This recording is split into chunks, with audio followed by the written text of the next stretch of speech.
Herzlich willkommen hier an der Uni Lausanne. Wir sind in der École de Sciences Criminelles, um genau zu sein, also beim Institut für Kriminologie und Kriminalistik. Das ist im Fall die älteste Schule für Kriminologie und Kriminalistik auf der ganzen Welt. Ihr seht schon an den Sachen, die hier im Hintergrund stehen. Und heute werden wir zwei Professoren treffen, die uns erklären, wieso man erhöhten Drogenmesswert in unseren Abwässern gefunden hat. Und neben mir ist schon der erste Professor, der uns Auskunft geben kann. Pierre Essayval, ihr seid Professor im Institut für Kriminologie und Kriminalistik. Wir können heute, ich spreche jetzt auf Hochdeutsch, weil wir uns auch verständigen müssen in Lausanne. Sie können uns zeigen, wie Sie das Ganze messen im Abwasser, oder? Kein Problem, ja. Und wo müssen wir dazu hingehen? Wir müssen im Labor gehen. Also gut, wir gehen zum Labor und da können Sie mir zeigen, wie genau nachgewiesen werden kann, wie viel Drogen in unserem Abwasser ist. Okay, kein Problem. Gehen wir im ersten Labor. Okay. Ich brauche die Schlüssel. Von den Kollegen. Danke. Ihn werden wir auch noch kennenlernen, den zweiten Professor, das ist Herr Zowel. Aber zuerst bleiben wir noch bei Herr Professor Essayah. Sie haben schon den Kittel an und kommt rein. Und hier gibt es schon einiges zu bestaunen. Können Sie mir mal zeigen, was Sie hier in Ihrem Labor haben? In diesem Labor haben wir alle Sicherstellungen, für die von der Polizei kommt. Und zum Beispiel hier haben wir die Thai-Pillen. Diese Pillen, das ist mit Methamphetamin. Und hier haben wir die Crystal-Meth, das ist ein reiniger Produkt. 100% Amphetamin. Methamphetamin.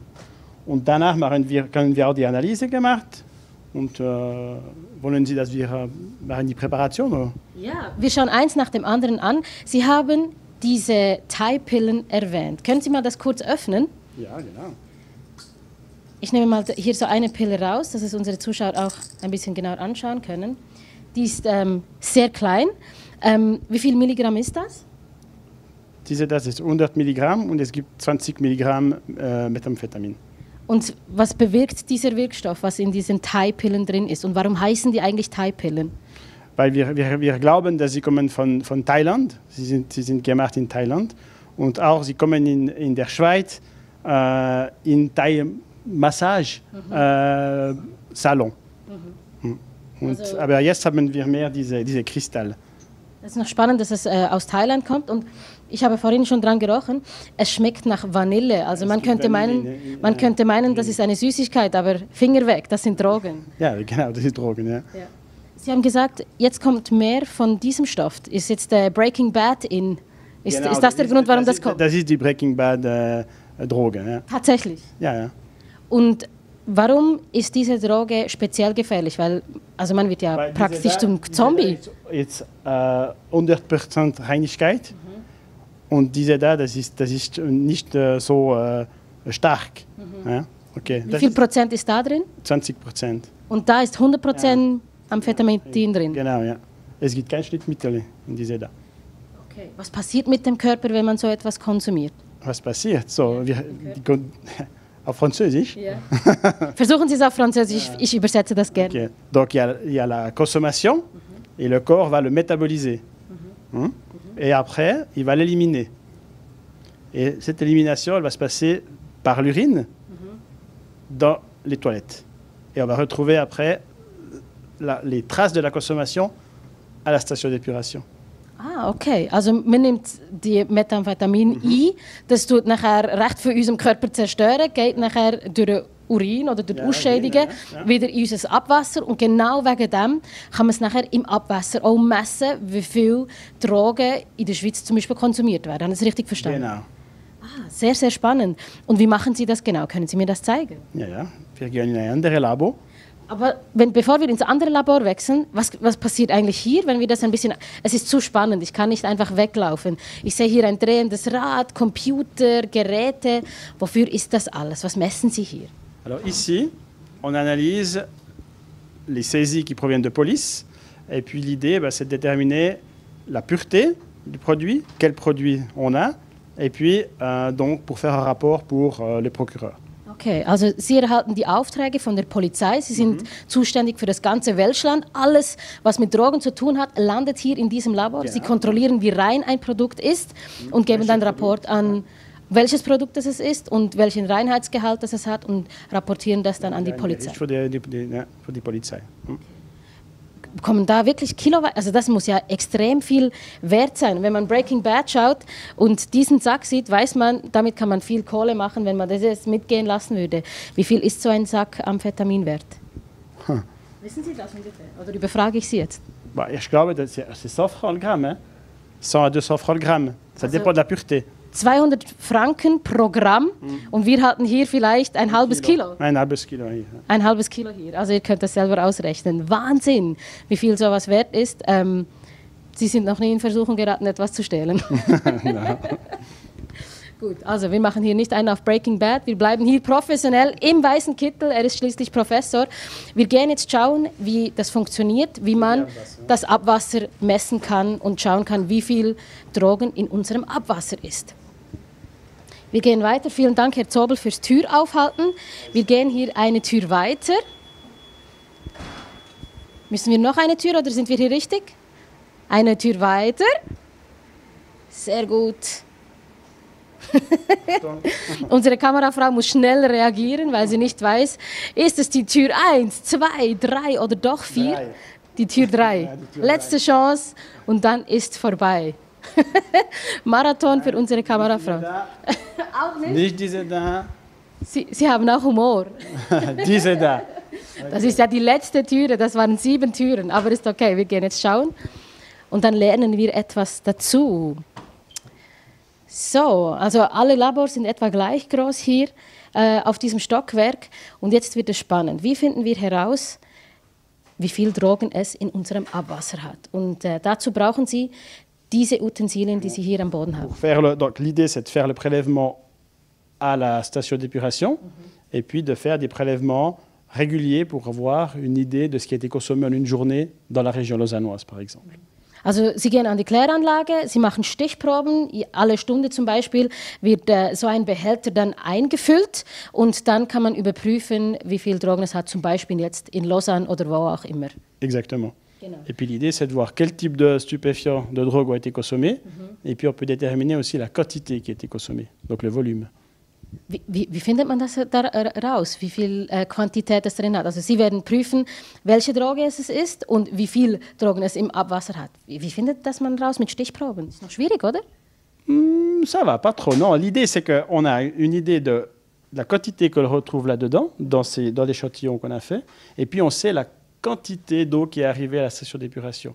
Et en faisant le calcul, on peut voir la quantité de métabolites, de méthamphétamine qui est arrivée à la station d'épuration. Okay. Also man kann es ins Verhältnis setzen von den Stichproben zu der Menge an Wasser, die durchfließt. Und dann kann man das hochrechnen, wie viel Anteil an Methamphetamin zum Beispiel es drin hat. Exactement. Ah, sehr spannend. Also das Wasser wird abgefüllt hier, dann nehmen Sie das Wasser und das kommt dann wohin genau? On utilise ce genre d'appareil pour faire la filtration ici. Et puis pour, disons, vu qu'on a des eaux usées très sales, on va faire des filtrations pour extraire que les substances d'intérêt, notamment les stupéfiants. Das muss wahrscheinlich auch wahnsinnig stinken, weil es aus dem Abwasser kommt. Es ist nicht sauberes Wasser, das wird hier dann gefiltert und dann geprüft.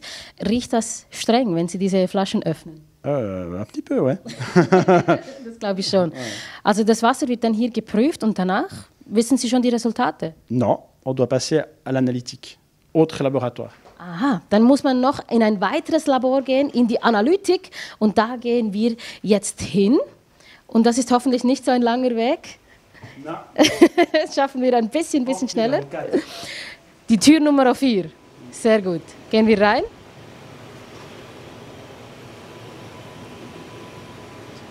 Voilà. Ici, l'idée, c'est qu'on a notre échantillon qu'on a préparé, mais il y a beaucoup de composés, il y a beaucoup de substances, beaucoup de stupéfiants. Et l'idée, il faut les séparer et les quantifier pour avoir une idée du volume.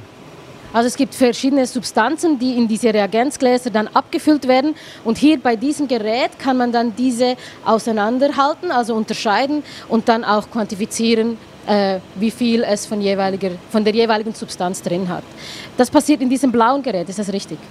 Ouais, ici, L'injection se fait ici, et après la séparation et l'analyse pour déterminer quel produit on a et la quantité se fait dans l'appareil bleu.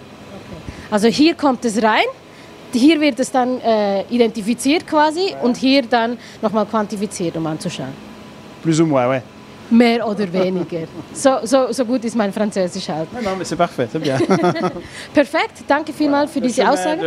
Voilà le chemin depuis les eaux usées jusqu'à l'appareil ici. Also jetzt haben wir gelernt, wie diese Messung funktioniert. Wir haben den ganzen Weg gesehen, es war sehr spannend.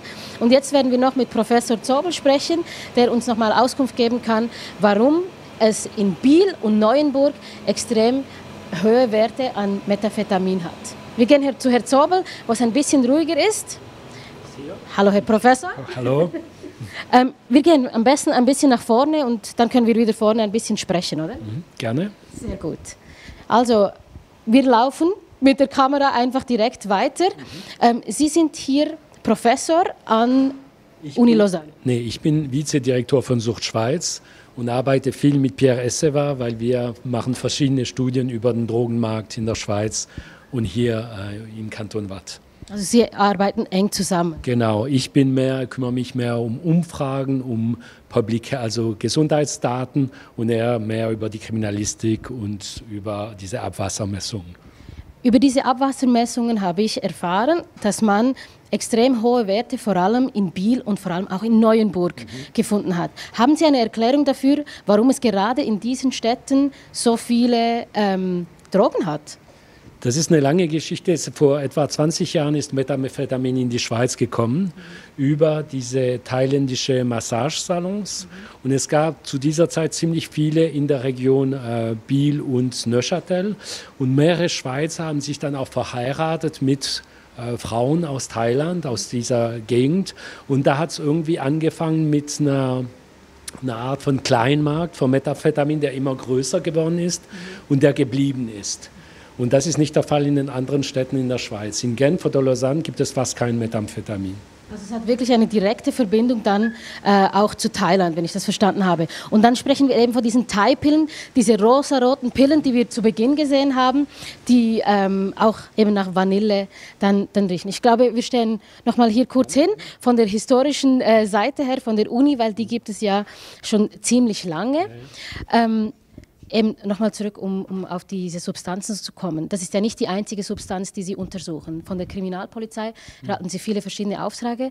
Und jetzt haben Sie eine neue Untersuchung im Waadtland. Was passiert gerade jetzt in diesem Moment? Wir machen zum ersten Mal in der Schweiz, also mit Pierre Essewa, eine Studie über den ganzen Drogenmarkt.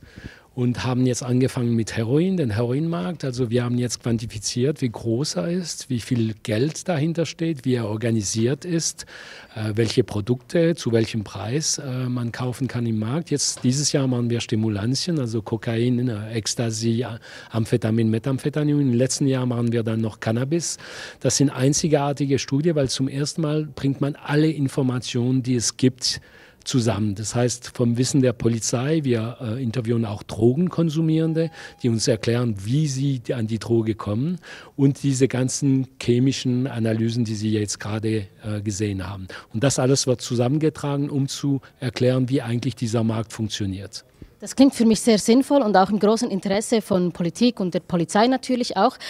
Warum ist das so etwas Neues? Gab das bisher noch nie, dass man so eine Untersuchung durchgeführt hat? Nee, eigentlich niemand hat sich dafür zuständig gesehen. Das heißt, die Polizei macht hauptsächlich Fahndungen, macht sie Fahndung 1, Fahndung 2, Fahndung 3, aber hat wenig Zeit eigentlich, um global zu überlegen, was eigentlich mit diesen Märkten passiert. Und der Gesundheitsbereich hat sich mehr mit Risikenfragen und nie mit dieser Frage des Drogenmarkts befasst. Es ist auch eine komplizierte Frage, ja, wie ein illegaler Markt funktioniert. Ja, natürlich. Sie haben jetzt eben auch den globalen Markt erwähnt. Wie steht eigentlich die Schweiz im Verhältnis zu internationalen Ländern, wenn es um Amphetamin geht oder Methamphetamin? Also Methamphetamin sind wir ein Land, wir haben diese Hotspots, also Sie haben sie vorhin genannt, Biel, Neuchâtel hauptsächlich, die sind ziemlich hoch auf internationaler Ebene. Also es gibt andere Plätze in Europa, hauptsächlich Tschechien, wo es noch viel höher ist. Und die anderen Städte sind sehr tief. Also wir sind da ein bisschen in beiden Kategorien. Sonst insgesamt, die Schweiz war immer ein Land, wo eigentlich ziemlich viel illegale Drogen konsumiert werden, aber wir sind nicht ganz oben. Also es gibt andere Länder wie Spanien, England, Frankreich heute, die noch höher sind wie die Schweiz. Okay. Und wofür sind Ihre Auswertungen gut? Wie kann man das als Land nutzen? Also was wir versuchen ist, es gibt sehr viele Mythen um den Drogenmarkt, wie er funktioniert, wie viel Geld da ist, welche Art von Kriminellen dahinter stehen. Und wir wollen mal zeigen, wie es eigentlich funktioniert, dass man auch vielleicht ein bisschen ruhiger über den Drogenmarkt überlegen kann und sich auch mal überlegen kann, was es heißt, wenn auch Leute aus Albanien oder aus Westafrika hier in unseren Straßen sind und wie das eigentlich das Ganze funktioniert und zusammenpasst. Und dass man da vielleicht ein bisschen nüchtern den Drogenmarkt betrachten kann. Können Sie schon Aussagen machen, wie der Drogenmarkt in der Schweiz funktioniert, oder ist die Studie noch am Anfang? Also bei Heroin haben wir das jetzt ziemlich klar gezeigt. Es ist ein relativ kleiner Markt. Das Einkommen von Kanton Waadt war, also der Umsatz im Kanton Waadt ist wahrscheinlich so etwa zwischen 8 und 11 Millionen Franken. Der Kanton Waadt ist ein Zehntel von der Schweiz, also wahrscheinlich für die Schweiz wären es dann so 100 Millionen Franken, aber das ist nicht so riesig groß, wenn Sie Schweizer Zahlen anschauen. Was wir auch gezeigt haben, ist, dass der Hälfte des Geldes, das im Heroinmarkt rumgeht, ist eigentlich Geld, das zwischen Konsumierenden getauscht wird, weil die sich viel wiederverkaufen und das eigentlich gar nicht zu einer Mafia geht oder so. Das bleibt eigentlich zwischen den Drogenkonsumierenden, die sich damit den Konsum finanzieren. Also, und wir haben auch gezeigt, das ist ein sehr stabiler Markt. Der ist seit 20, 25 Jahren der gleiche.